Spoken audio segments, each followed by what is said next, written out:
او اوس تاسو په کندهار کې د ځوانانو رادیو جام کرکټ سالیو ته راګرځوم. په همدې رپورټ زموږ د خبرونه هم پای ته رسیږي. له تاسو اجازه غواړو، خو اوس پام وکړئ دغه ورزشي رپورټ ته.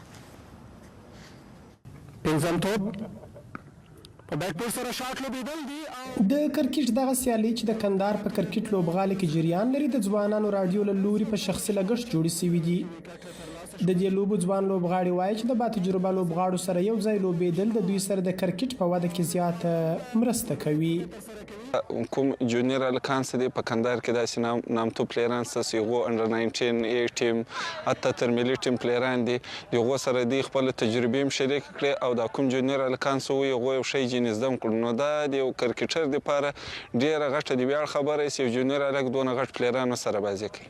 خصوصي سکتور څخه دا هیله کوو چې د افغانستان کرکټ بورډ سره ودرېږي او داسې ټورنمنټونه جوړ کړي، او د افغانستان کرکټ بورډ څخه هم دا هیله کوو چې دوی سره کومک وکړي او دوی سره موږ پروژه ودرېږي او داسې ټورنمنټونو ته لا نور زیاتوالی ورکړي. بلخوا د کندهار کرکټ بورډ چارواکي د دې سیالیو د ودې ترڅنګ وایي چې د ورته سیالیو د جوړولو په سبب د بېلابېلو سیمو د ځوانانو له یووالي سره هم دا سیالۍ مرسته کوي.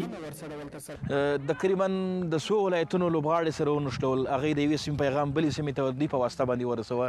ترڅنګ هغه په دې کې اکثریت سینیر لوبغاړي شته چې د افغانستان د کورني کرکټ ښه لوبغاړي دي. هغوی د جونیئر لوبغاړو سره چې په لوبډله کې ځای شوي د هغوی سره خپلې تجربې شریکوي. د هلمند یو لوبغاړی راځي له ننګرهار او همداشان له خوست او د کابل، په دې ډول خپلې تجربې سره شریکوي. نو دا په ټوله کې یو ښه خبره ده او په دې هیله چې دغه سیالي همدغسې دوامداره سي. دغه سیالي چې د زونونو په کچه په ټول افغانستان کې ترسره کیږي، د جوړولو مسؤلیت د ځوانانو رادیو ادارې په غاړه دی. د سیالیو جوړونکي وایي هڅه کوي دا لړۍ دوامداره وساتي. په دې سیالیو په ټوله کې 8 ولایت شامل دي. دغه 8 ولایت په 4 زونونو باندې ویشل شوي دي چې نن مو خوشبختانه دلته په وروستي زون کې د ننګرهار، خوست او کندوز څخه وروسته په کندهار زون کې لوبه ترسره کړله.